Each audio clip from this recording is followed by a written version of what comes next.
तो आज मैं फिर से आ गया एक नए इंटरव्यू के साथ, और आज जिस सक्सेस से मैं आपको रूबरू कराने वाला हूं, उन्होंने रामलीला से शुरू किया था और बॉलीवुड तक का सफर तय किया है। उन्होंने बॉलीवुड की तमाम फिल्में की हैं, जैसे कि रुद्रपुर का धाकड़ छोड़ा, धकाधक। उन्होंने रीजनल सिनेमा में भी काम किया, उन्होंने भोजपुरी सिनेमा में भी काम किया है, उन्होंने काम किया है बंगाली सिनेमा में भी। रुद्रपुर से शुरू हुए थे, छोटे छोटे काम से बॉलीवुड तक का सफर तय किया, और उन्होंने विश्वास दिलाया कि छोटा छोटा काम कर कर भी आदमी बहुत मुकाम हासिल कर सकता है। उनके इस इंटरव्यू ने इतना मोटिवेट किया है या इंस्पायर करेगा आपको कि आप यकीन कर पाएंगे कि 30 साल की उम्र में भी आप शुरू कर सकते हैं। ऐसा बिल्कुल भी नहीं है कि आप शादी के बाद शुरू नहीं कर सकते। 30 साल के हो चुके थे, उनके बच्चे हो चुके थे, फिर भी उन्होंने ये सारा मुहिम चालू किया और आज एक बहुत कामयाब शख्सियत में उनका नाम आता है। तो आज मैं जिस सक्सेस आपको रूबरू कराने वाला हूं, उनका नाम है नारायण साहनी।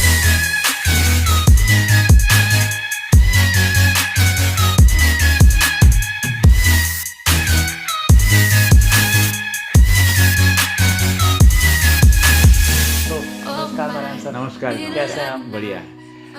आरंभिक शिक्षा दीक्षा कहाँ से हुई आपकी? कहाँ जन्म हुआ? कहाँ पढ़ाई हुई?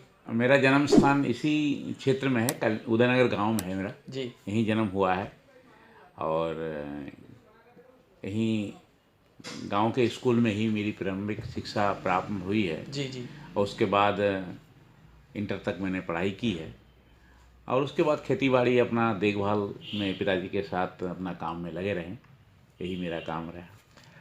आर्टिस्टिक फील्ड, एंटरटेनमेंट फील्ड में कब आना हुआ? कलाकार कब बनने का मन करा? कलाकार बनने का मौका मुझे स्टेज प्रोग्राम के लिए अपने गांव के लड़कों ने स्टेज प्रोग्राम का मौका मुझे दिया। क्या और उम्र रही होगी वो? हाँ, ऐसे जब लगभग 25-30 साल उम्र होगी जब से हमने स्टेज प्रोग्राम में काम करना शुरू किया। जी और स्टेज प्रोग्राम में काम करने के उपरांत एक भाई साहब हमें मिले, श्रीकांत भारती जी। उन्होंने मुझसे ये कहा कि ऐसा है कि फिल्म लाइन में आपको अगर मौका मिले। मैंने कहा अच्छी बात है। तो उन्होंने मुझे डायरेक्टर साहब दिल्ली के आए थे, उनसे मुझे मुलाकात कराई और घर पे ले आए वो। जी। और लेने के बाद उन्होंने कहा कि एक एल्बम बनानी है, धकाधक फिल्म। रुद्र नहीं, धकाधक। धकाधक। जी। तो धकाधक फिल्म उन्होंने मुझे शूट कराया और मुझे एक गाने का मौका मिला।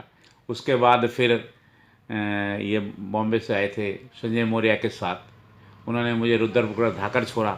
जी उसके बाद संजय मौर्य के साथ मुझे मौत का खौफ। जी। और हमारे भूषण छावड़ा जी हैं, जी बिल्कुल। अपने जान पहचान के, जी उनके साथ मुझे रोड एक्सीडेंट का एक ये ट्रैफिक नियम किस प्रकार चलता है इसके आधार पर, और एक फिल्म मुझे और मौका मिला मुझे उनके साथ क्या कहते हैं, बच्चा चोरी हो जाता है, क्राइम। जी, क्राइम सीरीज होगा। क्राइम इसके ऊपर, और उन्होंने मुझे एक दीवान जी का रोल दिया मुझे। जी।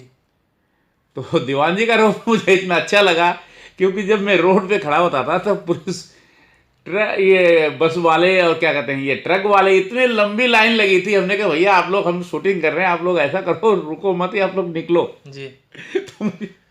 तो मैंने कहा पुलिस वाले से कितने डरते हैं ये। उस समय मुझे मौका मिला।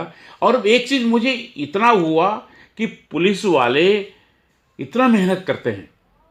अच्छा, महसूस हुआ कि हमें तो 2 घंटे में इतना, मैं बोर हो गया था कि 2 घंटे में इतना कष्ट हो गया मुझे, और वो लोग 24 घंटा ड्यूटी करते हैं। तो भगवान उनके ऊपर आशीर्वाद है कि इतना देश की सेवा में वो लोग काम करते हैं। स्टेज प्रोग्राम कर रहे थे आप, स्टेज प्रोग्राम और जब ये फिल्मों का दौर चालू हुआ, दोनों में क्या फ़र्क होगा? बहुत फ़र्क है। स्टेज प्रोग्राम जो है उसमें कुछ बनावटी होती है कि डायलॉग बोलने का, काम करने का कुछ तरीका अलग है जी। और जो ये सिनेमा में है इसमें बहुत सिंपल है इसमें। क्योंकि मैंने जब कलकत्ते में एक शूट की थी जी, बंगाली फिल्म में जी, तो सांत्वना बसु है कलकत्ता की मशहूर अभिनेत्री। हाँ। उनके साथ मुझे काम करने का मौका मिला जी। तो उन्होंने जब कहा कि ऐसा है आपके साथ, उन्होंने मेरी पत्नी का रोल किया था, तो उन्होंने कहा कि ऐसा आपके साथ जो है तो 1 मिनट दोनों रिहर्सल कर लेते हैं। हाँ। तो हमने सामने बैठे, तो मैंने अपना डायलॉग बोला तो उन्होंने कहा कि अरे नहीं हो रहा है, मज़ा नहीं आ रहा है। मज़ा नहीं आ रहा है। हाँ। तो आप ऐसा करें, आप के स्टेज पर कलाकार हैं? हमने कहा हाँ हाँ। कह रहे कि ऐसा है, ये स्टेज नहीं है, ये आप पति पत्नी का रोल है, आप ऐसा बोले। तो वाकई में मुझे कुछ सीखने को मिला उनसे। मैंने कहा धन्यवाद, आपने मुझे आज अच्छा कुछ सिखाया। जी। और सीखने की कोई उम्र नहीं होती, सीखने की कोई वक्त नहीं होता। बिल्कुल। जो अच्छा कुछ परफॉर्मेंस दे सकता है वो सीखने का वक्त है, बिल्कुल। ये होना चाहिए और उनको मानना चाहिए। और मैंने माना, और मेरा सौभाग्य है कि इतने बड़े कलाकार के साथ मुझे रोल करने का मौका भी मिला कलकत्ते में। और उसके बाद हमारे डायरेक्टर साहब जो कलकत्ते में थे, उन्होंने कई बार मुझे ऑफ़र भी किया, लेकिन कलकत्ता बहुत दूर है। यहाँ से कलकत्ता जाना जाने possible में, नहीं था। आने में उसके बाद टाइम लगता है, इसलिए मैंने फिर अभी बीच में लॉकडाउन नहीं होता तो मुझे फिर कलकत्ते में जाने का मौका मिलता। जी। और उन्होंने एक बड़ी फिल्म बनाने की सोची है कि एक मैं बड़ी फिल्म बनाता हूँ और उसके बाद में आप आएंगे। जी। तो कलकत्ते में एक शुभेंद्र चटर्जी थे, आज वो नहीं है, जी। तो उनके साथ भी काम करने का मौका मुझे मिला था, लेकिन लॉकडाउन की वजह से। तो मैं धन्यवाद दूंगा और मैं भगवान से प्रार्थना करते हैं उनके आत्मा को शांति मिले, क्योंकि और मेरा सौभाग्य नहीं मिला कि मैं उनके साथ 1 मिनट का रोल करूं। हाँ। तो ऐसे 2-3 कलाकारों के साथ हमारे परिचय भी कलकत्ते में उन्होंने कराया, जो हमारे डायरेक्टर साहब थे। पहली बार जब आदमी कैमरा फेस करता है तो नर्वस होता है या फिर चीजें होती हैं, आपके संग कैसा रहा होगा जब पहली बार आप कैमरा देखा होगा आप? जब पहली बार मैंने कैमरा देखा जी। तो ऐसा है कि मुझे लगा कि मैं क्या बताऊं उसमें बारे में। मैं वाकई में नर्वस हो गया था और बार बार मैं कैमरे की तरफ देख रहा था कि मैं क्या तो उन्होंने मुझे ये कहा कि ऐसा है कि आप कैमरे की तरफ बिल्कुल ना देखें, जी। आप हमसे बात कर रहे हैं और जिस किरदार के साथ आपको निभाना है जी। उनके साथ आप आपस में बात करें। कि मान लीजिए कि आप कैमरा जो है वो आपको देख रहा है, आप उसको ना देखें। हाँ। ये मुझे अच्छी फील हुई। रुद्रपुर का धाकड़ छोड़ा जब आपने किया या जो आपको मिला, उसके अवध में क्या एक्सपीरियंस था, कैसा रहा? संजय मौर्य जी के साथ आप काम कर रहे थे। हाँ। नाम उनका काफ़ी सुना है मैंने, कभी मुलाकात नहीं हुई है, शायद फ़ोन पे बात हुई है उनसे। तो कैसा एक्सपीरियंस रहा उनके संग काम कर? रुद्रपुर का धाकड़ छोड़ा जो अच्छा, उसमें उन्होंने हीरो के बाप का रोल को मुझे दिया उन्होंने। जी। और उसमें ये दिया था कि लड़का आपका है जी। वो आवारा है, बात नहीं मानता, घर में काम नहीं करता। जी। तो आपको उस लड़के को सुधारना है। आप कैसे बाप होकर के लड़के को सुधारेंगे? जी।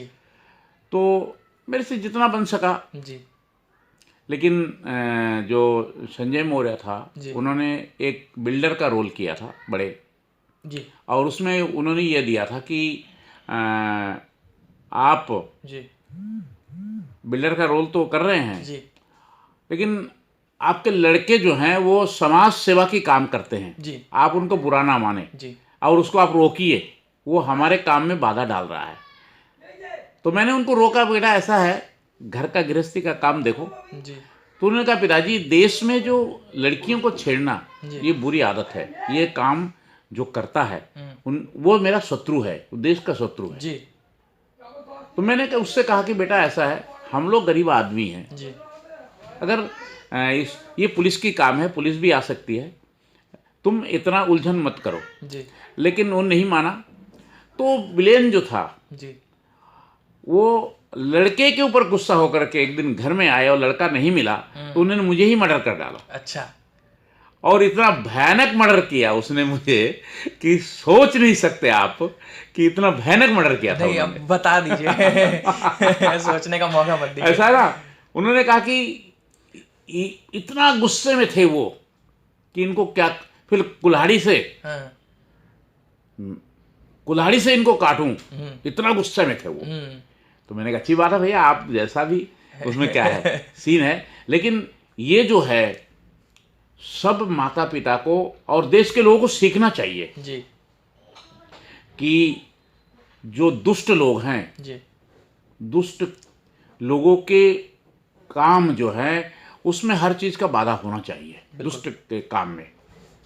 और इस फिल्म में उन्होंने धाकड़ छोड़ा में ये दिखाया है कि धाकड़ छोड़ा जो फिल्म बनी है वो देश के हित के लिए बनी थी, लेकिन हो सकता है सौभाग्य से वो रिलीज होते होते हो सकता है कि मार्केट पे अब तक पूर्ण रूप से नहीं आया हो। जी। ये भी मेरा दुख है। धका धक, उसमें भी आपने काम किया, वो क्या एक्सपीरियंस हाँ, था? धका धक, ये मुझे पहली बार धका धक फिल्म, वो जो एल्बम बनी है, उसमें कैमरे के सामने आने का मौका मिला मुझे। जी। और मैं धन्यवाद दूंगा श्रीकांत भारती का, और दिल्ली से जो डायरेक्टर साहब आए थे, जी। उन्होंने मुझसे ये कहा कि लालू जी का बेस जैसा टाइप का है वैसा आपको बनना है। नहीं नहीं, दिखते भी हैं, बस तो बाल मैंने सफेद कहा होने ऐसा चाहिए। है, वो बड़े अभिनेता है या नेता हैं, जी। ऐसा नहीं, उनका नहीं, लेकिन मैं उनके बराबर नहीं हो सकता। जी। मैं तो गांव का छोटा सा आदमी हूँ।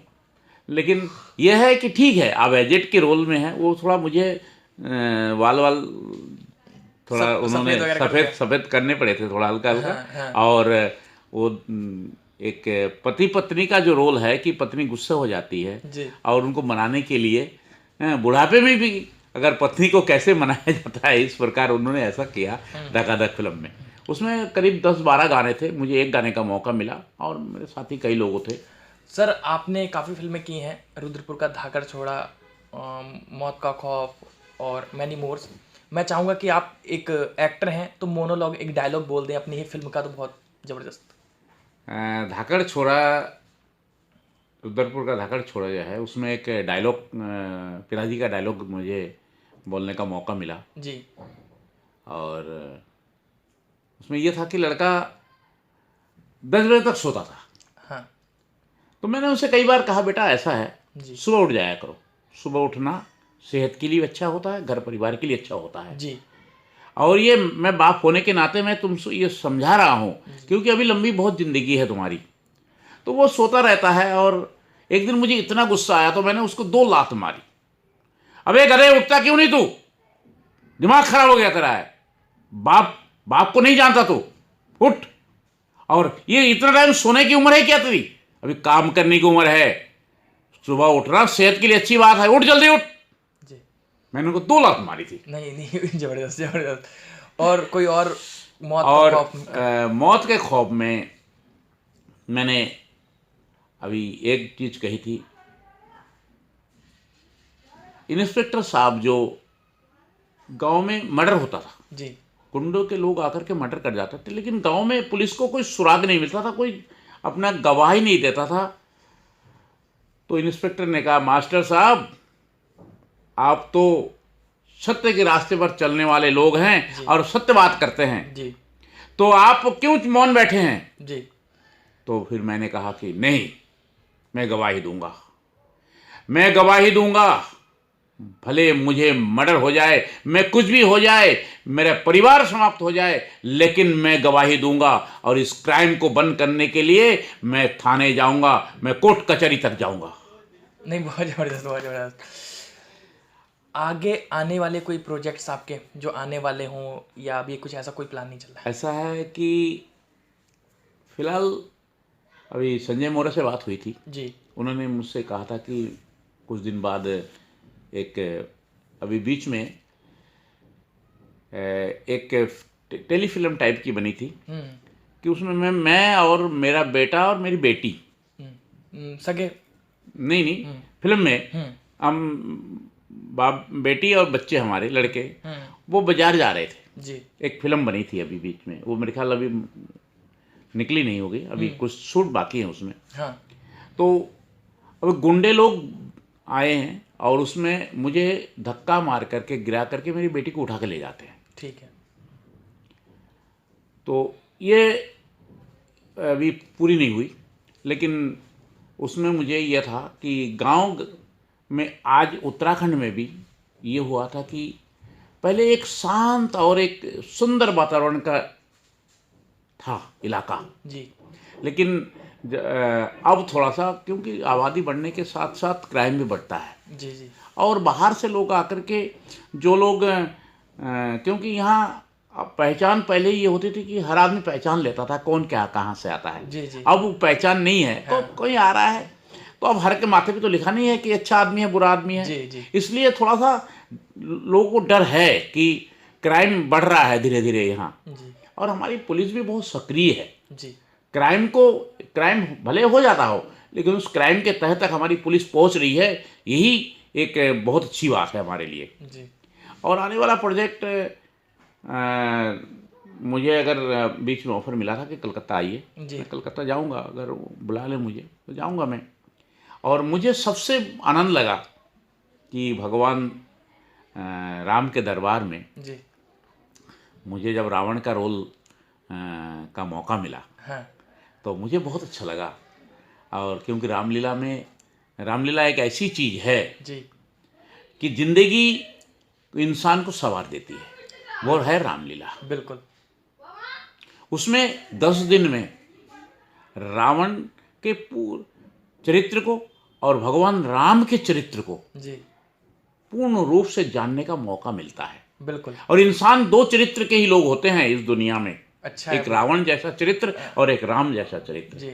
आपने रामलीला किया है और उसमें रावण का कैरेक्टर करते थे आप। हाँ हाँ। तो रावण का कैरेक्टर, उनका डायलॉग बहुत खतरनाक और जानदार होता है और आपकी आवाज़ भी बुलंद है, तो एक डायलॉग भी हो जाता तो मज़ा आ जाता। ऐसा ना, वाकई में रावण का किरदार जो है, रावण का डायलॉग जो है, जी। रावण बहुत ऊंची हस्ती थी, जी। लेकिन उनमें घमंड था। और ये घमंड जो है, ये इंसान को पतन के रास्ते पे ले जाता है। इस बात को रावण ने दर्शाया है। बिल्कुल। और ये सबको मानना चाहिए। हाँ। कि इंसान घमंड जो करता है वो खत्म हो जाता है। इसलिए मैं रावण का एक छोटा सा डायलॉग में, उसने ये कहा था, मुस्सा योधा मुस्सा पंडित, त्रिभुवन में ना कोई दूजा है, अपने हाथों से शीश काट कर शंकर को मैंने पूजा है। नहीं, जबरदस्त। ये डायलॉग अच्छा है हाँ। कि अपने हाथ में घमंडी हूं, मैं अहंकारी हूं, लेकिन हे इंसान, हाँ। मैं इस बात को कहता हूं कि अहंकार और घमंड इंसान को खत्म कर देता है। जैसे मेरे कहते हैं कि 1.25 लाख नाती और 1.25 लाख पोती थे, हाँ। मैं सब कुछ खत्म कर चुका हूं इस घमंड की वजह से। इसलिए आप लोग घमंड ना करें, इस बात को दर्शाता है। जी। जी। आपके ऑफिस में बैठे हम, और जब मैं ऑफिस में आया तो देखा अटल बिहारी वाजपेयी जी का आपने तस्वीर लगा रखी है, उस पर माला लगा रखा है।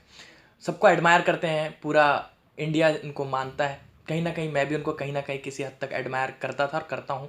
तो क्या है, मतलब एक बार आप बताएंगे आपके जहन में क्या रहता है उनके लिए? वाजपेयी जी एक ऐसे महान शख्स थे, जी। उनकी जितनी तारीफ की जाए वो कम है। जी। वो हमारे पूजनीय है। बिल्कुल। हमारे नहीं, पूरे सब विश्व के पूजनीय है। अगर भारत को विश्व गुरु के स्थान पर अगर ले जाने में किसी का हाथ है तो माननीय अटल जी का हाथ है। बिल्कुल। और उन्होंने भारत को नहीं, पूरे विश्व को दिखा दिया है कि भारत एक महान शक्तिशाली देश है। उन्होंने परमाणु पोखरण करके जी। अमेरिका जैसे महान शक्तिशाली देश को दिखा दिया है कि हम किसी से कम नहीं है। जी। इसलिए उनके आदर्श पर चल करके देश के सब नागरिक को उनके आदर्श पर चल करके अपने जीवन को व्यतीत करना चाहिए। ऐसे महान शख्स को मैं फिर नमन करता हूँ। सर, जो मेरा चैनल है फिल्मी चाणक्य, मैं मानता हूँ इसको वही लोग देखते होंगे जो इस फील्ड में, एंटरटेनमेंट फील्ड से जुड़ना चाहते होंगे। और ये भी मानता हूँ कि जो मैं इंटरव्यू लाता हूँ, सेलेब इंटरव्यू, उस कड़ी में आपका इंटरव्यू भी लेके आऊँगा, तो कहीं ना कहीं लोग इसको देख के मोटिवेट होंगे, इंस्पायर होंगे इस लाइन में आने के लिए। और आप लोग का इंटरव्यू या दूसरे स्लैब्स का इंटरव्यू उनको कहीं ना कहीं मोटिवेट करेगा कि इस लाइन में आए। संघर्ष हर जिंदगी में होता है। आप डॉक्टर बनिए, वकील बनिए, टीचर बनिए।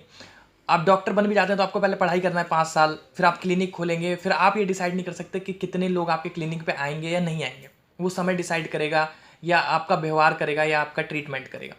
तो इस लाइन में भी संघर्ष है। तो आप मेरे फिल्मी चाणक्य के दर्शकों को क्या कहना चाहेंगे कि क्या करें ताकि इस लाइन में आप आगे बढ़ें?